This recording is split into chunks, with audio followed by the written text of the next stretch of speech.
I just want to make a couple of comments on what I've heard of the debate so far. And I really want to welcome the contribution from Deputy Willie O'Dea. In fact, for the short period of time that I was on the committee with him in the last Dáil, I learned a lot from him, and I found him to be very, very progressive on these issues. But he stands in stark contrast to the remarks from Deputy McNeill. And, you know, it's quite startling what she said. And from her point of view, the issue of inequality may look good from the vantage point that she has, but the reality is very, very different from those outside the upper middle class enclaves that she represents. And I just want to mention the aphorism, the rising tide that lifts all boats, in recent years was changed to a different phrase and has become commonly used in application of social inequality across the world. It was changed by a black American writer, and he changed it to "the rising tide lifts all yachts." And indeed, I think that adjustment is correct in the modern world. Look, I want to start by welcoming the fact that the threat over the heads of many workers who are due to retire next year at the age of 66 has been lifted, and that for now at least they'll get the pension that they're entitled to.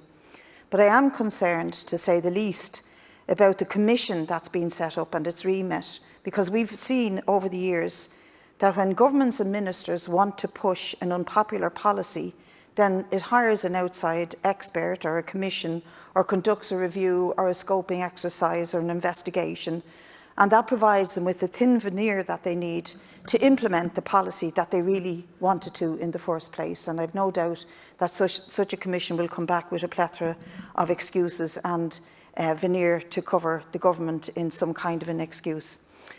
We know that raising the retirement age in the case of access to the state's contributory and non-contributory pension is a policy which Fianna Fáil, Fine Gael, Labour and the Greens have supported.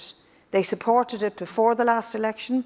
When it became a hot potato, they changed their policy only because of the campaign by ordinary people and outrage from the workers affected. That campaign will have to stay active, will have to stay on the streets, and I think the trade union movement will have to continue to push the demand that the age is not raised, because when you read the commentary on this issue, it's clear that the great and the good in economic circles are all agreed that we must raise the pension age, but we don't agree.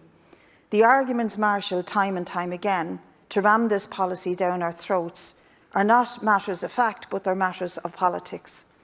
Yes, people are living longer, but workers today are far more productive during their working lives than previous generations. Yes, the Social Insurance Fund has only a fixed amount of money in it, but that can be changed, not least by increasing the rate and the amount that the employers pay in PRSI contributions. We still have one of the lowest rates of employer contribution in Europe, and that much more life expectancy is one of the reasons why workers' rights and entitlements to benefits to the social wage is weak here relative to other European states. And yes, we still have a growing number of over 65 to live longer in the decades ahead. But the lack of pensions in the private sector and the poor returns to many ordinary private pensioners is not some inevitable thing like the weather, but it is a function of the general crisis in capitalism and the decline in returns for equities and bonds and the investment through financial means and so on. And the fact that the rate of those returns and investments made by many of huge pension funds has declined, and that employers have waged a war on defined contributions, these are not natural phenomena that can't be dealt with other than by cutting pensions or by raising the age to which you have to work. This shouldn't be a problem to the modern society. The fact that people are living longer should be something we celebrate and should be rewarded. Pensions, after all, are deferred wages. On a related issue connected to the Social Insurance Fund and the Insolvency Fund, I want to comment on the extension on November the 30th of the provisions in the Emergency Measures Act in relation to workers being able to access redundancy payments.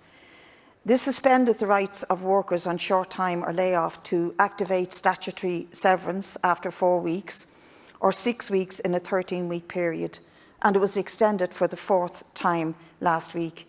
It had originally been suspended at the outset of the COVID-19 crisis on March the 13th until May the 31st, and was later extended to August the 10th, September the 17th, and on November the 30th.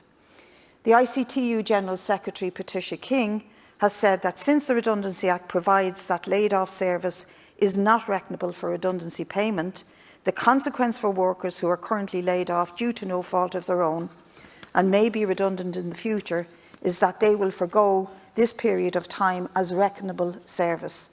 For those continuously laid off since the start of the pandemic, the period of service is now over 8 months and may well end up being a full year or more.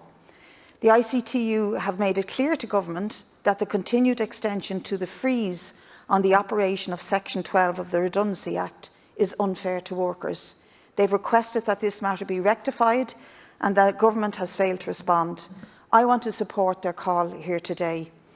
We didn't object at the time to this measure being introduced, as it was temporary, it was an emergency measure, etc.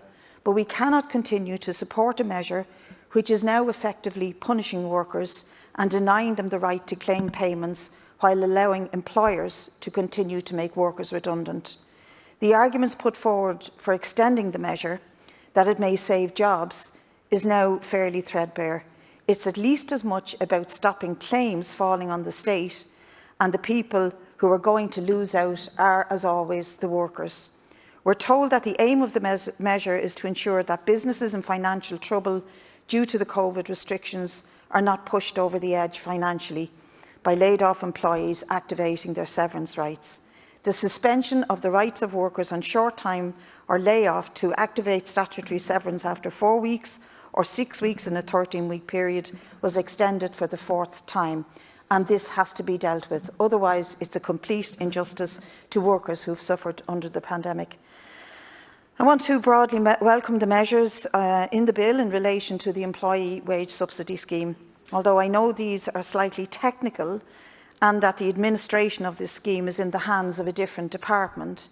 I am asking in an amendment for this report in part to highlight what I think is an extraordinary fact, that Ireland is unique in, as far as I can see, in Europe in how it has operated the wage subsidy scheme and supports for companies hit by the crisis.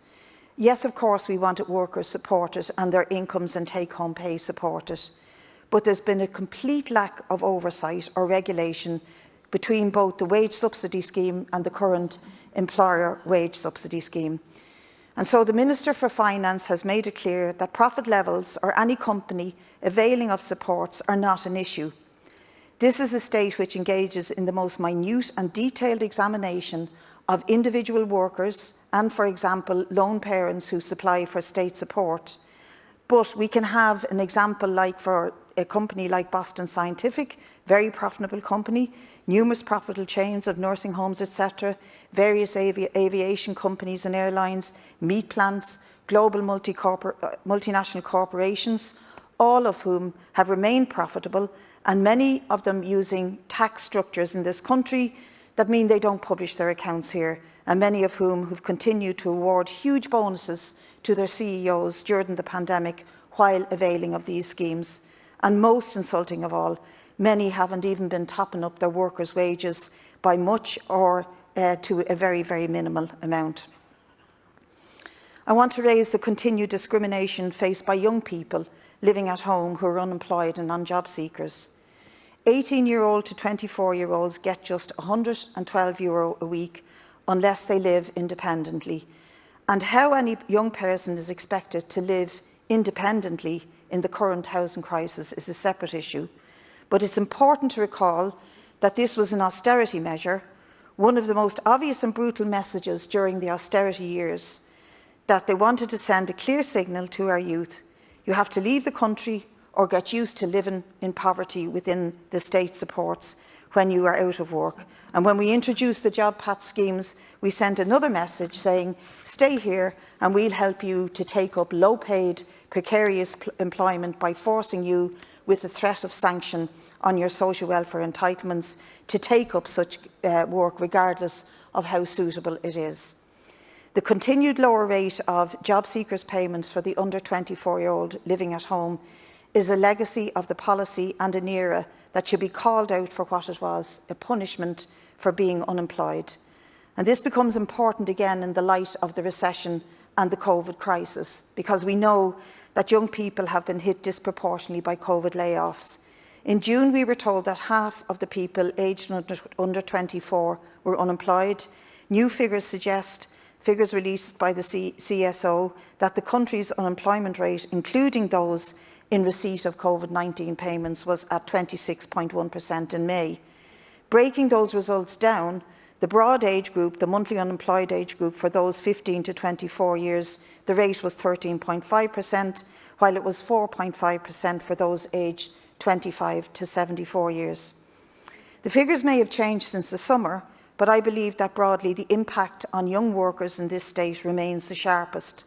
And for all the talk we've done here recently about mental health issues, the impact of this sort of treatment of young people is a punishing impact on their mental health, on their self-respect and their self-esteem, and it needs to be examined.